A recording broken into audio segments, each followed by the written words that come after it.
Hello everyone, it's my pleasure today to introduce Deb Erickson, Associate Professor of Nursing here at Bradley University, to share information and requirements for the Nurse 407 practicum.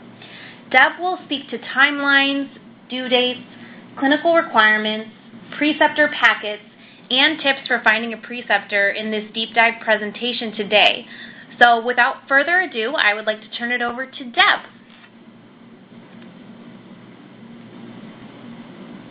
Nursing 407 is one of 4 courses that's taken by students who are enrolled in our master's programs that don't have a BSN degree. It's actually one of 4 courses. Nursing 404 is a community health nursing theory course, and then Nursing 407, we're talking about that specifically in this webinar today, is the RN to MSN practicum, and it's usually taken at the same time as Nursing 404, and it's actually a clinical component that's in the community setting. It's a 1-hour course, and there's 50 clinical hours or practicum hours that you'll need to do for this course. So how quickly should you find a preceptor? And notice we say here it's as soon as possible. Sometimes it's challenging finding a preceptor, but also in the community setting it's maybe a little bit more challenging. What you're going to find is that the preceptor packets must be submitted about 7 weeks before the class actually starts. This gives me time to review the preceptor packet to make sure everything is in order because we have to do this for our accreditation. Nursing 407 is usually scheduled during the 2nd semester as a Bradley nursing student, so that really gives you a full half a semester to get that preceptor located. So as I mentioned, Nursing 407 preceptors must work in a community setting. There's numerous examples of nurses that work in the community setting. This could be a nurse that works in the schools, could be in the health department, occupational health departments within a company, or in long-term care or assisted living facilities.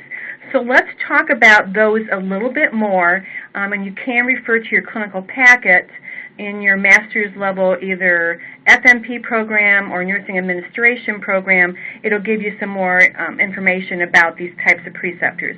But let's say you have a friend, or maybe you have a child who's in a school and there's a school nurse there. It would be perfectly acceptable for you to contact that school nurse to see if she or he would be available to serve as your preceptor. And I think it's important to note that when someone's going to be a preceptor, it's not just you, the student, following them around. You can also do some types of projects or activities and assist them with that. For example, students that I know that have worked in the school setting, there have been teachers that maybe had some projects that they want to talk to their students that might be on oral care and brushing your teeth and healthy eating. And so those are types of activities that a student like you enrolled in this course then could do some of that teaching for that particular nurse.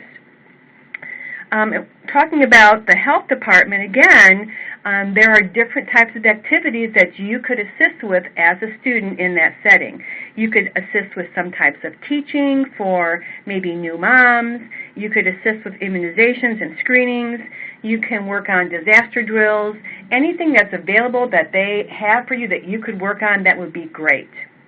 As far as occupational health departments within a company, very often larger companies will have a setting where they will have a nurse that works there to kind of oversee the health of their employees. So they might actually do physical exams, they might do some teaching, that type of thing. And a good place to start would be in your hospital, because very often your hospital has some type of a unit or a department where they're overseeing the health of all the employees of the hospital. So that's a good place to start as well. Also, if we look at long-term care or assisted living facilities in your community, very often they're going to employ a nurse that plans activities for their clients. They might do health teaching, they might do well checks on their clients. So those are all different possibilities of where you could actually find a preceptor in the community setting. And like I had mentioned before, additional information about preceptors for Nursing 407 can be found in your program's clinical packet on My Online. So how can you find a preceptor? I kind of talked about this on the previous slide, but again, contact your friends. Contact acquaintances you might have on Facebook. I know there was one of our students that were Facebook friends because she was one of our students in our undergraduate program, and she just put it out there on her Facebook page, hey, does anybody know a preceptor I can have in this particular setting? And she had numerous responses of suggestions, so that's one way to do it. And like I had mentioned with schools, to maybe find a school nurse there. If you know a parent or if you're a parent of a child in school and that's how you can find out the name of the school nurse, that would be a really, really good idea. Also, it's probably not as helpful if you just call the school and say, hey, do you have a school nurse? Could I follow them? That's probably not a good way to go about doing it. So having that acquaintance to get your kind of foot in the door is going to be helpful. I've already mentioned about occupational health departments within your hospital, and then also companies in your community to see if they have an occupational health department. So what is required for clinicals and when is it due? What's required is prior to the clinical start date. There are health requirements that are listed on My Online, so immunizations, your physical exam. You'll also need to have a certified background check and a drug screen. You'll need malpractice insurance and evidence that you are CPR certified. And again, all of those are listed very clearly on My Online. Some other requirements that you'll need to think about is that sometimes the clinical site where you're going to be doing your clinical hours might have some additional requirements, so you'll need to ask your clinical agency contact person to see if there's anything.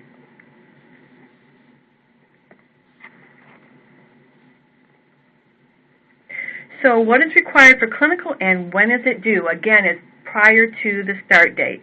There are certain videos on My Online that you'll need to watch, such as OSHA, Typhon, and HIPAA, and what you will do is you will scan and email those signature forms into Stephanie. And Stephanie Poignant, you'll be hearing her name or seeing her name quite a bit. There's a preceptor packet, and so each program has its own preceptor packet. It's located on My Online, and it's under the clinical tab, and so you'll find it listed there.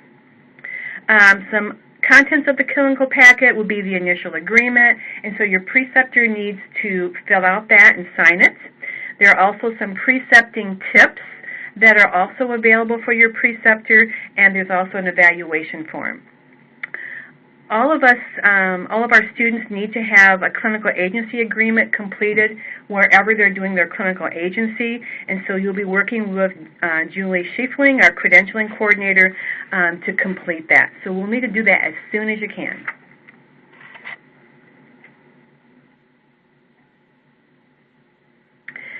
So when you submit your preceptor packet, we give you instructions to scan it and then email the entire packet to Stephanie at that email address. Please don't take pictures with your phones. Those do not turn out very clear, so you just need to scan the documents and then send those to Stephanie. And then you will be receiving an email from me notifying whether or not your preceptor has been approved. If you have any questions ahead of time, that certainly you can email me questions about if a particular preceptor is going to be approved, and I can give you some tips ahead of time.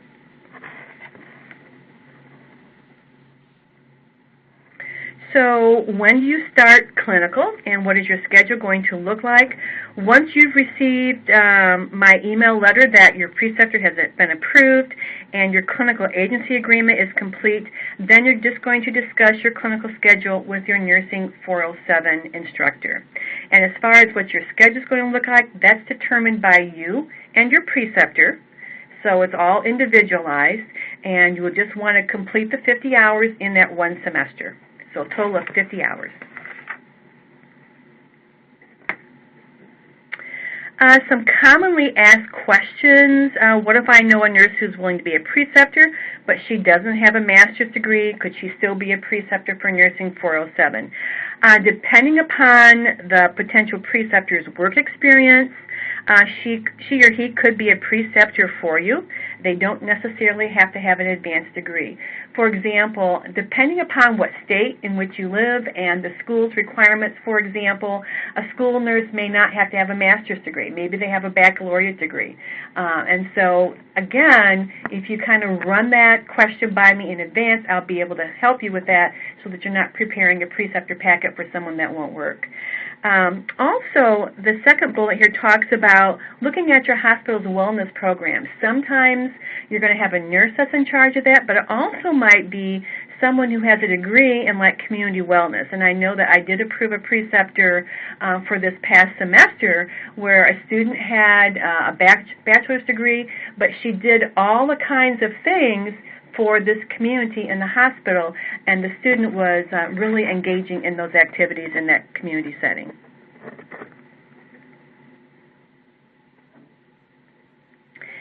And then we do have some resources that are available to you, and there's a resource list on the side of this slide.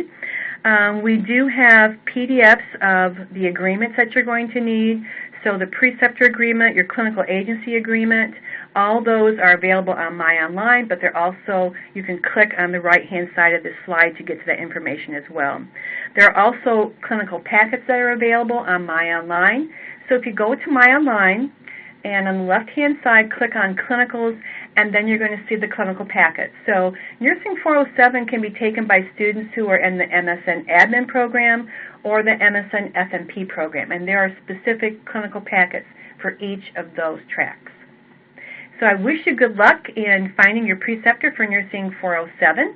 Again, if you have any questions, you can email me, and I'll be happy to answer them as full as possible.